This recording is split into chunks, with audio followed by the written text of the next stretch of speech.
Hi everyone, today I'm going to show you how to make a rustic wood balance that'll dress up any window, and you can do it for very little money in very little time, and it's easy enough that anybody can do it.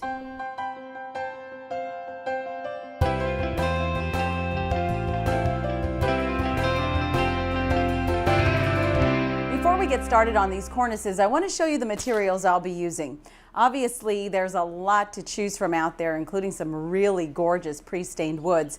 But I'm going to be going with this. It's tongue and groove wood, and I'm going with it for a number of reasons. First of all, because it's lightweight, so hanging it isn't going to be as big an issue. Second, I'm going for a particular look. I wanted to look sort of rustic, and this will definitely achieve that. In fact, even as I'm looking at it now, you'll notice that the front side is sort of smooth and the back side is a lot rougher. And I'm kind of leaning toward the rougher side now, so I may end up exposing the back side, but we'll see. We'll cross that bridge when we get to it. The third reason is price. I'm always looking to save money, and this is the most cost-effective way to go. These 8-foot pieces are about $5 a piece, so I bought 4 of them, and with 4, I should be able to build cornices for both my dining room windows. And the cost, total cost, is only about $37, and that includes my stain and my pre-stain conditioner. And of course, you can buy all these things at your local hardware store. I've already measured my windows, so I know that this first cornice is going to be 78 inches long. So right now I'm just going to mark it off and then make my cut. And I should say that I'm going to be using 2 pieces per cornice. And the reason for that is I could have chosen to go with just 1, but I really like the thickness of 2, and not only that, it just works really well together. It gives you more visual interest when you have this tongue and groove and they interlock. I just think it looks a whole lot better. You don't have to have power tools to cut this. A handsaw will do just fine, but obviously if you have a circular saw or a miter saw like this one, it's going to be a whole lot easier and your cut's going to be a lot more accurate. Now, this miter saw will also allow me to cut 2 pieces of wood at the same time, which is also a plus.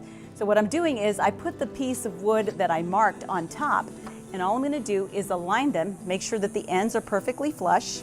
And I'll come over here, line it up to my blade. Now, another thing is that you always want to set your blade on the outside of your line because you have to account for the thickness of the blade itself. All right, now we can make our cut. But remember, whenever working with power tools, safety first. Eye protection and ear protection.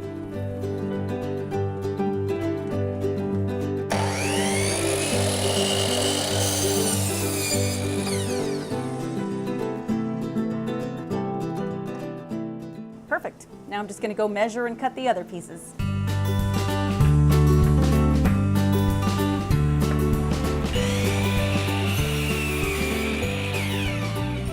I want my cornices to stick out exactly 5 inches from the wall, so using my leftover wood, I'm cutting my 5-inch ends now. Now obviously every window is different. You may decide you want it to stick out more or stick out less. It's all entirely up to you, but for my purposes it's going to be 5 inches.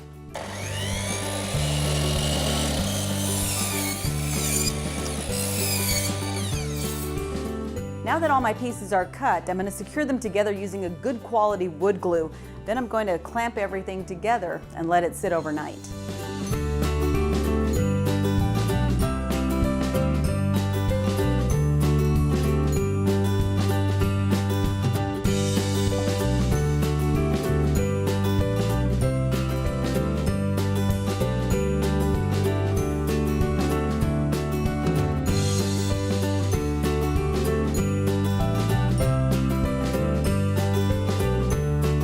The pieces that I glued together dried overnight and they're holding together really well, so I'm going to get ready to stain.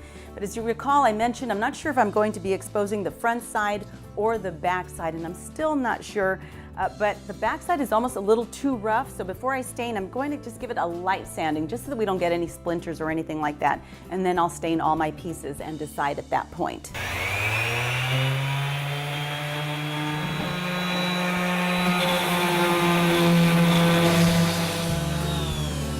You can see where all those pieces of wood that were sticking up just sort of flew off as I was sanding, so that's good. You're not going to hurt yourself when you touch this anymore, but it still has that rough look to it. Whenever I stain raw wood like this, I think it's important that you prime it first, and this is just some pre-stain conditioner, and it just gets the wood ready for the stain so that you don't use quite so much stain. And I'm just using an old brush, just gonna dip it in and brush it on liberally to both sides. Now, another thing that I should mention is I also cut a little piece of just scrap wood, and I'm going to stain this first just so that I can practice and see what it's going to look like.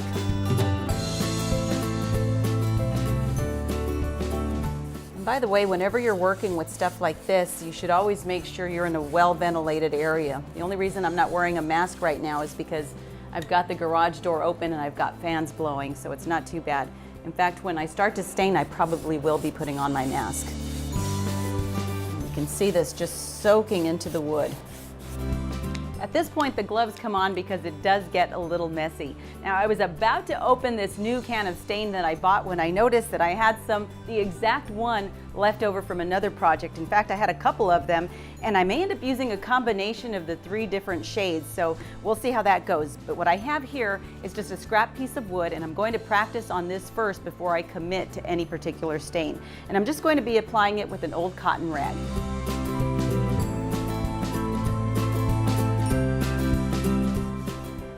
That I can already tell is way too dark, so I'm going to try this lighter one. This one is way too gray, so what I'm going to do is probably do the gray because it's lighter underneath, and then add some dark on top, but just not as much. Well, let me try this third one first. Oh, now that's what I was looking for. Okay, so that's very helpful. I can already tell you that this is the color that I like the most.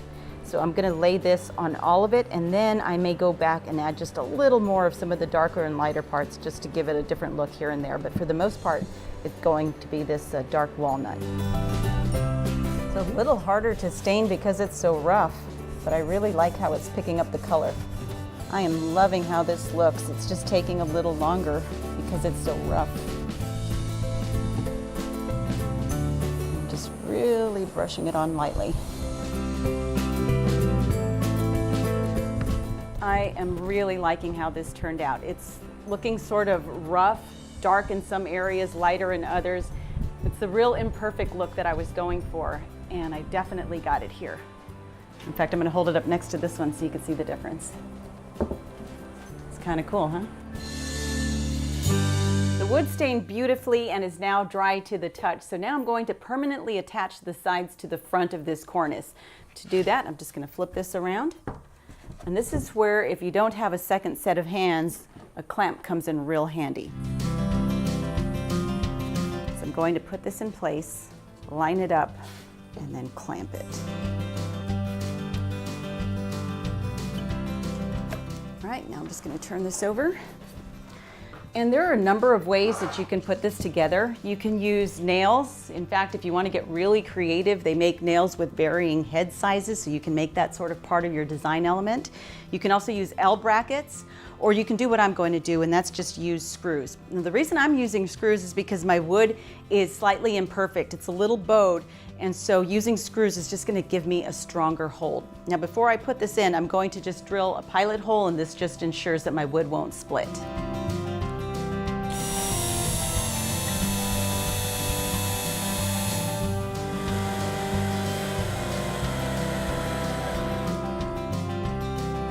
This one's done.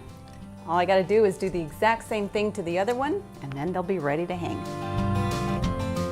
Both my cornices are done, and now it's time to hang them. And I decided that I'm going to be hanging them on some cleats. This is just some scrap wood that I pre-cut.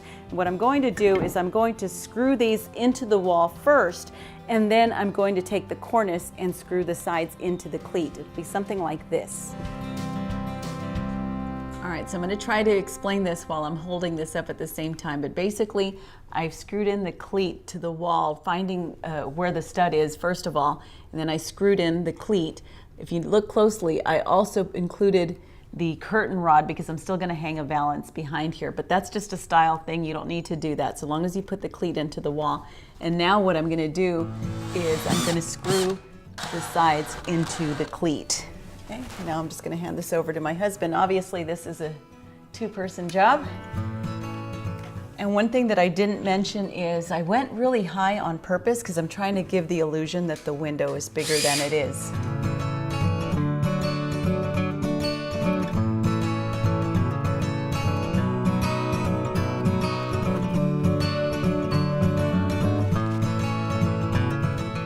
There you have it. My rustic wood valances are all done, and just in time because it started to rain and I can enjoy the view out my windows that much more. Well, I hope you enjoyed this video tutorial. Be sure to hit the subscribe button and check out my other blog entries. You can also follow me at Murals by Marcy on Facebook and muralsbymarcy.com. I have a lot of fun projects that don't necessarily make it to YouTube. Thanks for watching.